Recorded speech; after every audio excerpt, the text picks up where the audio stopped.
Welcome to Voices of the Community, which explores critical issues facing Northern California communities. We introduce you to the voices of community thought leaders and change makers who are working on solutions that face our fellow individual community members, neighborhoods, cities, and our region. This is George Koster, your host. This episode is part of our series exploring COVID-19's impact on nonprofits and small businesses in San Francisco. We started the series back in April of 2020 during the height of the first phase of the COVID-19 pandemic and the shelter-in-place requirements. Over these past 9 months, the COVID-19 pandemic and economic meltdown has wiped out millions of jobs in both the nonprofit and small business sectors, as well as shuttered tens of thousands of small business operations. The goal of the series is to shine a spotlight on the nonprofits, small businesses, and their staff who are struggling to deal with the impact of the COVID-19 pandemic on their operations, services, and sustainability. The series of interviews we conducted features voices from a cross-section of organizations that make up the fabric of our community. Each of them brings a unique perspective on how they and we are dealing with the issues facing our community during the global pandemic and economic depression. I think the silver lining for our vendors have been that it has really caused them to be very creative and to literally turn on the dime and to really be listening to their customers and thinking about what else could they offer, how might they package an item differently so that they can sell it through the box, what are the words that they need to use, because you don't have a customer coming up to your beautiful chicken wings that is all glazed and looking yummy. How do you describe that, right, in writing? In this episode, our featured voices are Andrea Baker, the founder of both Andrea Baker Consulting and the nonprofit En2Action, along with Pooja Rajani, who leads the organization's operations and project management. I first worked with Andrea back in 2015 in the production of our 2-part series, Doing Business in the Bayview, which I recommend that you listen to for more context on her team's efforts in working with the Bayview Hunters Point community economically and culturally to reinvent their community. You can find the 2-part series in our archives on georgecoster.com. Click on Voices of the Community and on the archives. Andrea and Pooja have been working tirelessly in the Bayview Hunters Point community of San Francisco from our last Great Recession in 2008 to today's COVID-19 pandemic and economic meltdown. Throughout this time, Andrea and Pooja have helped to incubate, cultivate, advise, and promote food and beverage entrepreneurs as well as artisans in the Bayview Hunters Point neighborhood. Their work with small business owners enables them to execute their dreams of controlling their own destinies and provide an economic legacy for their families. The backdrop of today's interview is COVID-19's impact on the small business restaurants that make up the economic and cultural fabric of our neighborhoods and their struggle to stay alive. From April to June, the city of San Francisco's sales tax revenues dropped to $30.8 million. That's down 43% from the previous year, according to the city. Restaurants and bar sales were down 65% as indoor dining was prohibited, while food and drugstore sales were down 8%. Among those indoor venues, restaurants were easily the riskiest, 4 times riskier than gyms and coffee shops, according to the model by Stanford and Northwestern University scientists. But the researchers also found that restaurant occupancy caps of 20% could cut infections by as much as 80%.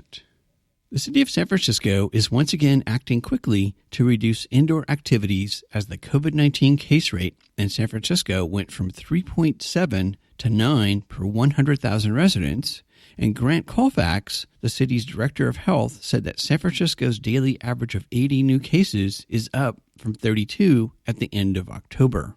This has led Mayor London Breed to announce Tuesday, November 10th, that San Francisco restaurants will have to close their indoor dining rooms on Friday, November 13th, due to the rise in coronavirus cases.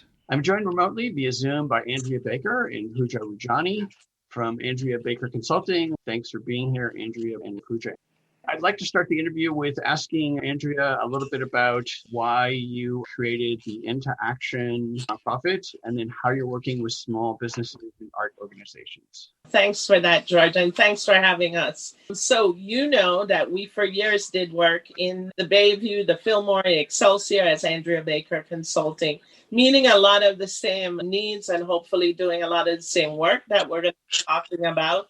But we were not a nonprofit. We were a sole proprietorship, and that made it extremely difficult for us to access funds to do the work we really love and want to do in community. And so it took me all of 12 years, George, but we got there and we created En2Action. And so En2Action, while Andrea Baker Consulting still exists, En2Action does about 85-90% of what we did previously. So that work that we started over 15 years ago, working with small businesses and arts organizations in neighborhoods, again, like the Bayview, Excelsior, the Fillmore.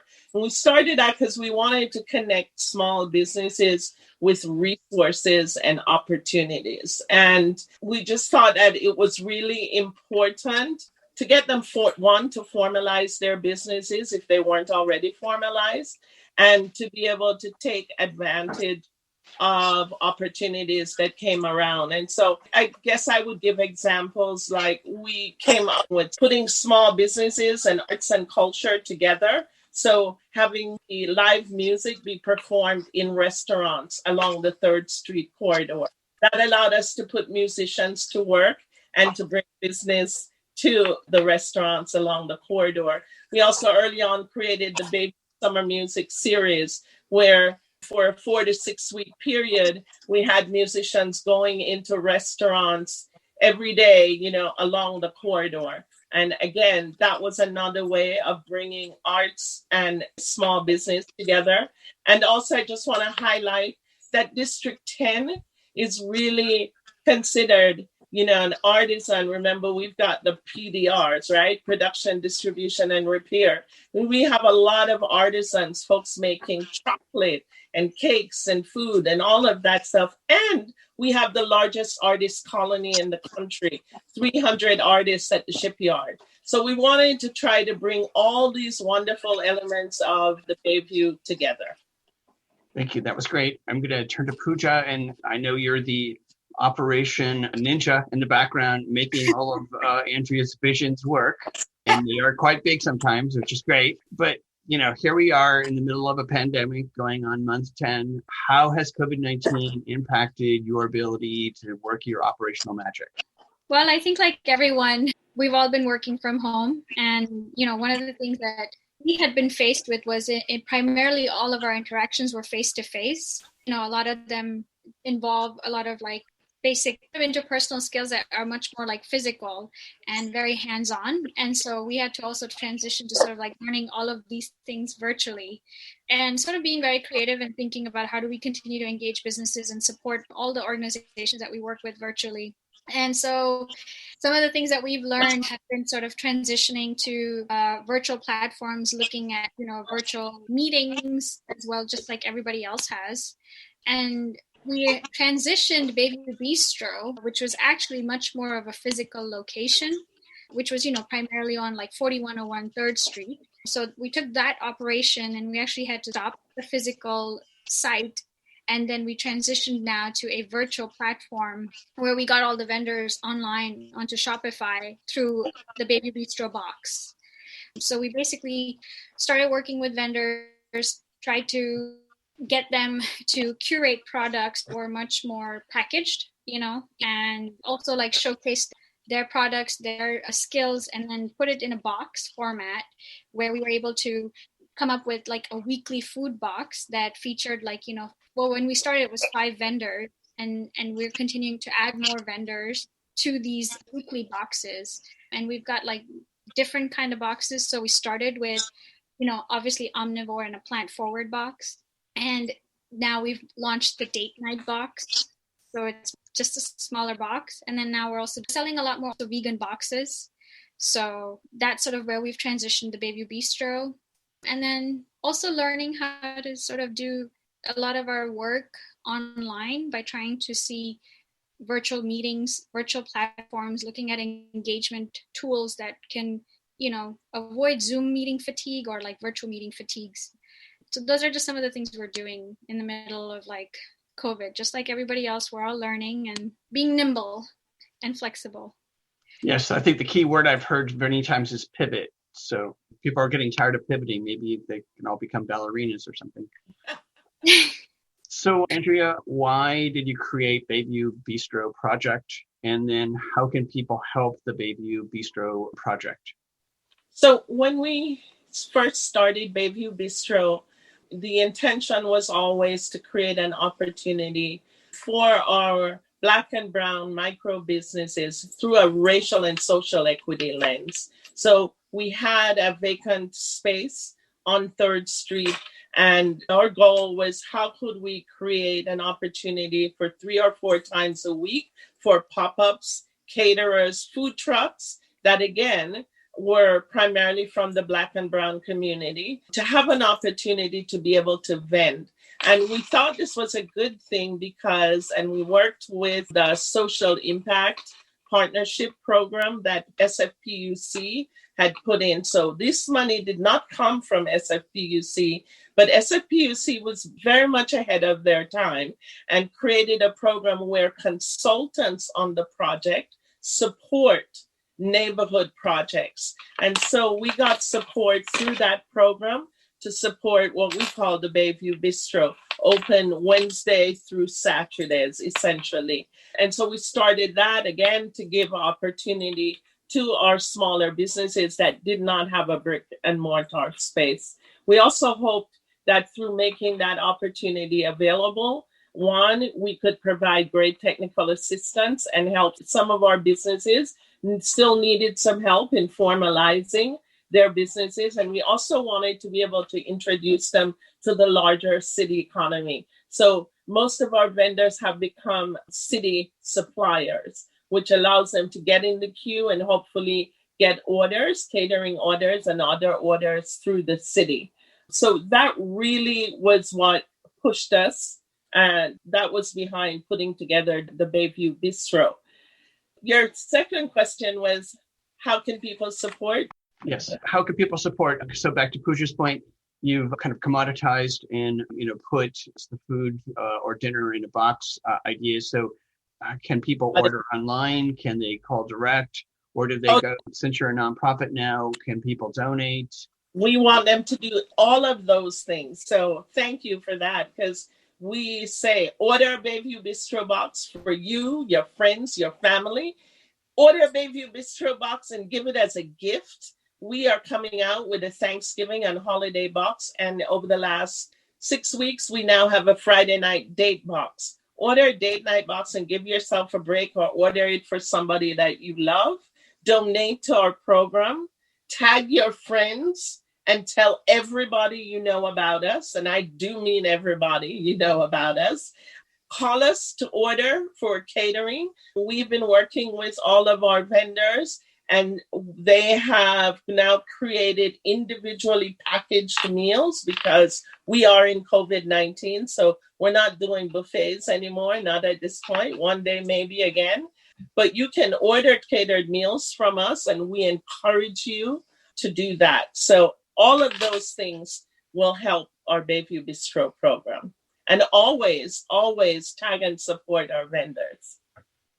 So I think 2 final questions. One, Andrew, you've been at this a long time, along with Pooja, working on the Bayview corridor, obviously with the Mayor's Office of Workforce and Economic Development. So over your decade plus of doing this work, what would you say has been your biggest impact on small businesses and art organizations, especially along the whole Bayview District 10 corridor?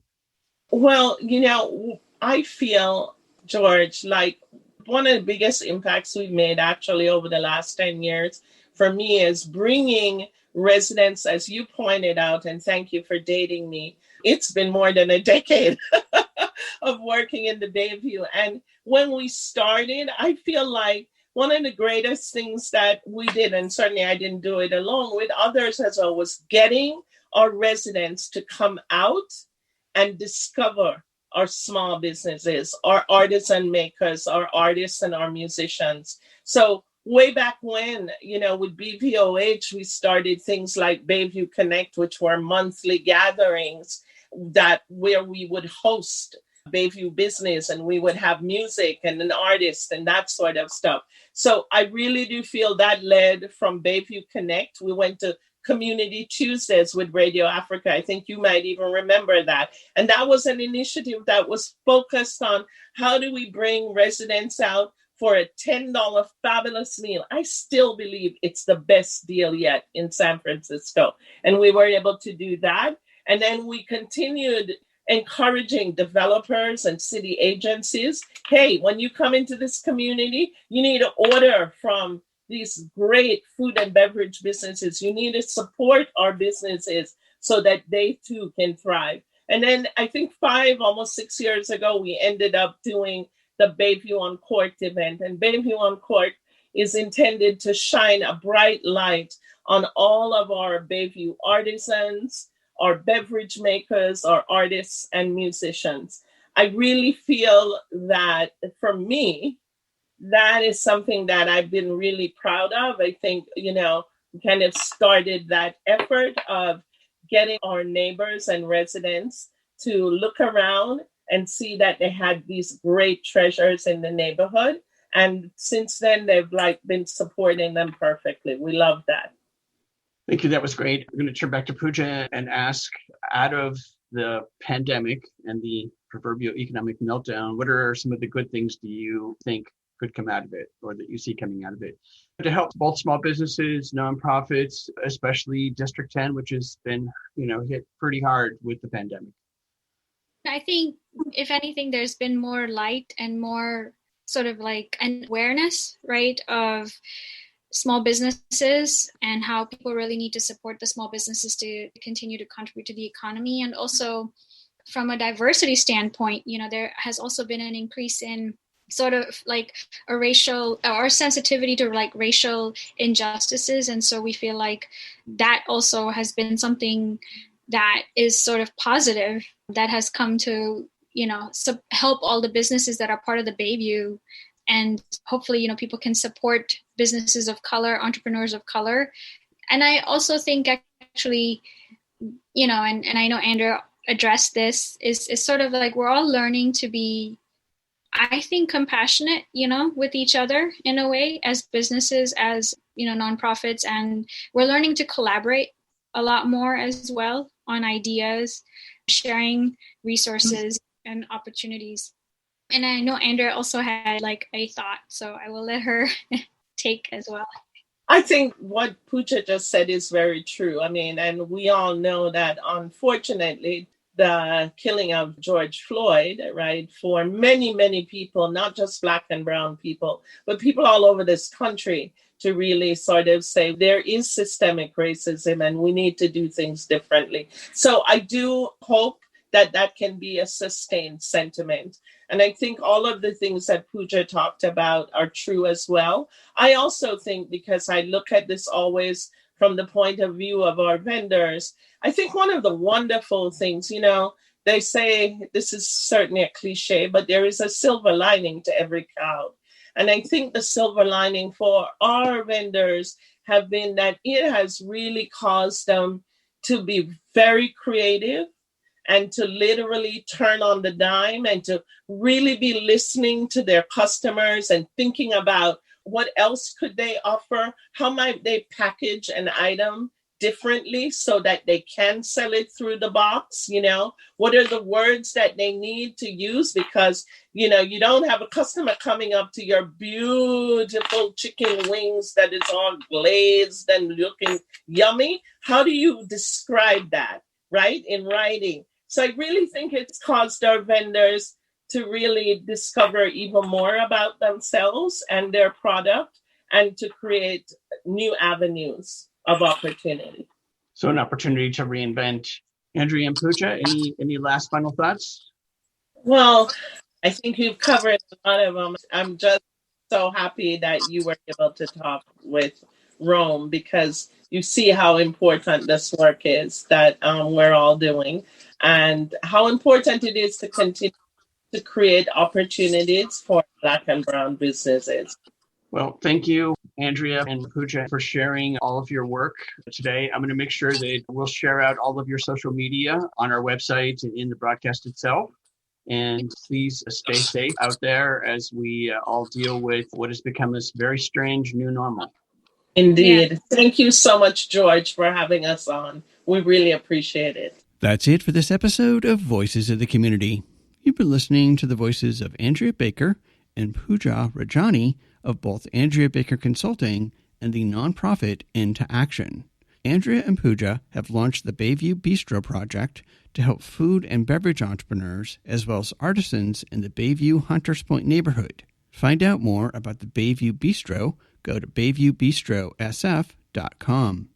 And to find out about the services of En2Actions, go to en2action.org.